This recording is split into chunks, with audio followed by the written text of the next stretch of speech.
Hi, my name's Phil. I like talking about politics, and in this video I like to discuss the notion that Rishi Sunak is attempting to play his MPs for fools, as he may have won his Rwanda bill on the basis of promising to look at amendments that various groups would like to propose. But is he really serious, or is he just stringing them along? But first, if you'd like to be notified of daily news and politics, please subscribe to the channel. So Mark Francois, chair of the once influential ERG, has spent the last week swanning about like he's important again. He's reveling in this notion that he's been compared to a mafia don. But the reality is he was made to look a proper chump by colleagues this week, and for the second time this year. Earlier this year, Mark Francois formally recommended that ERG members vote against Sunak's Windsor framework. Most ERG members roundly ignored him and either voted for it or abstained. In all, only 22 Tory MPs voted against the framework, and some of those were not ERG, they were just doing it for their own particular reasons. Then this week, he did the same thing. In fact, Danny Kruger of the smaller but still influential New Conservatives urged his members to abstain as well. Yet only 37 Tory MPs did abstain. Some of those were abstaining for other reasons and were not members of either group. Yet again, Francois looks completely impotent, yet he's swanning around like he's the big I am because he's too thick to realise it. So the big political question right now is, why did so few MPs on the right of the Tory party abstain on the second reading of the Rwanda Safety Bill, as urged by their factional leaders? Was it because they're simply too divided to seriously rebel and recognise that attempts to weaken Sunak's government will only harm themselves? If so, Sunak can probably rely on their votes to get his bill through at the third reading, even if they're not entirely happy with it. Or is it because they took Sunak at his word that he was open to amendments before the third reading?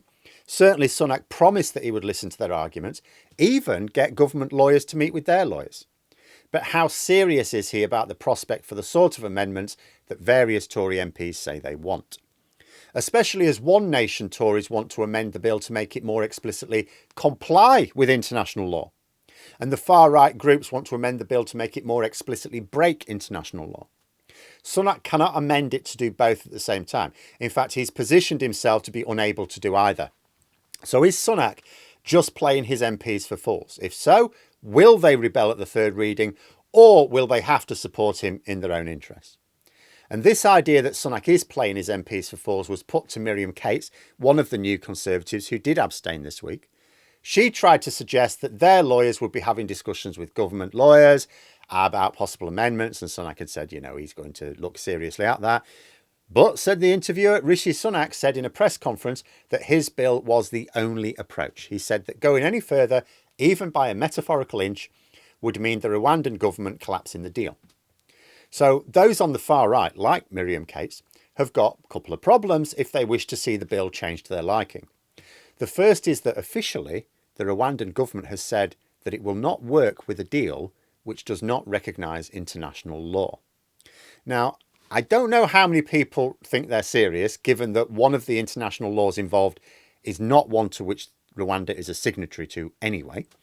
But nonetheless, the official position from the Rwandan government is the deal will be withdrawn if the bill tries to disapply the European Convention on Human Rights, for example.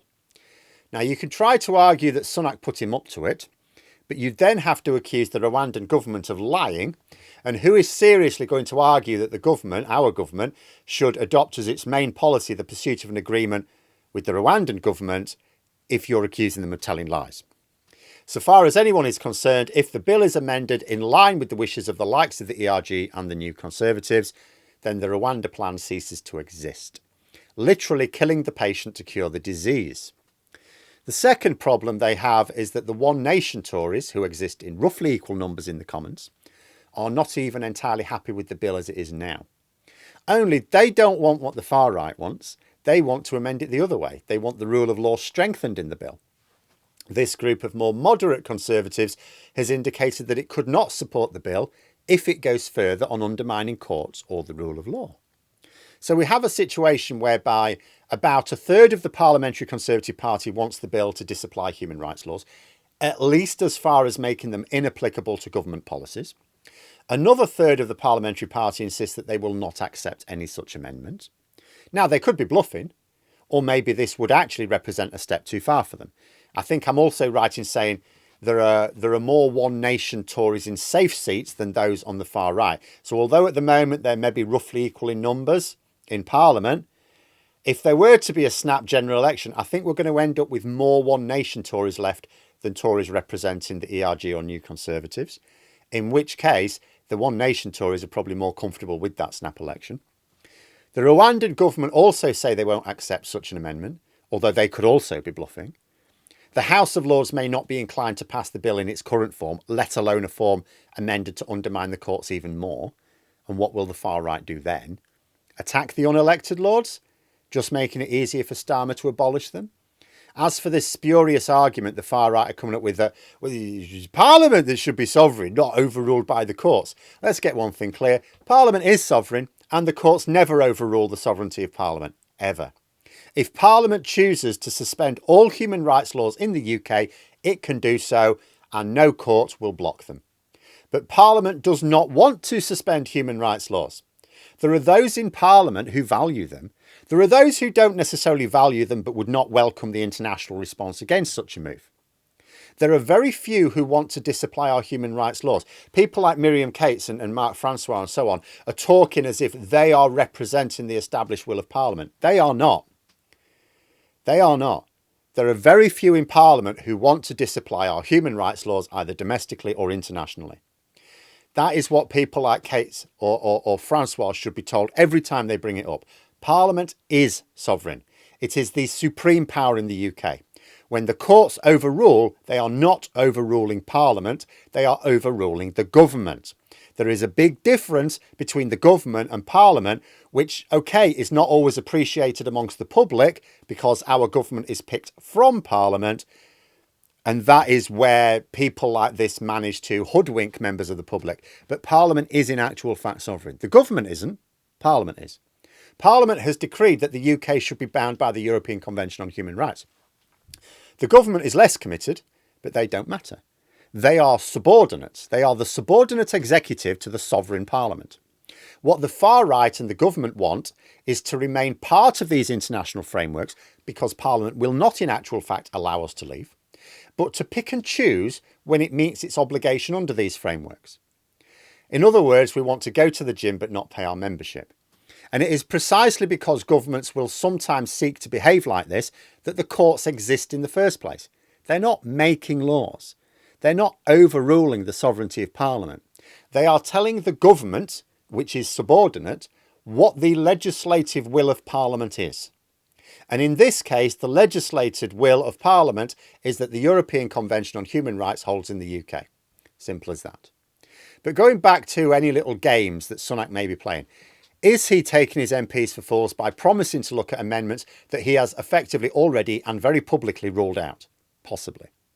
Will it matter? Maybe not. Unless a large number of Tory MPs think it benefits them to block Sunak's government, he is as likely to face down the rebellion at the third reading as he did this week. So whether Sunak is playing his MPs or not really becomes a question of whether his opponents are prepared to take him out and have the numbers to take him out. If they do, he will have to treat them with caution in the new year. If they don't, he will, I'm sure, be diplomatic with them, but ultimately reject their amendments as unworkable, citing opposition from the Rwandan government, and yes, he will have played them for fools. But there we are. Those are my thoughts. Let me know yours in the comments below. I hope you found the video interesting. If you did, please click the like button. And if you'd like to support the channel further, the join button for memberships. And until next time, I'll see you later.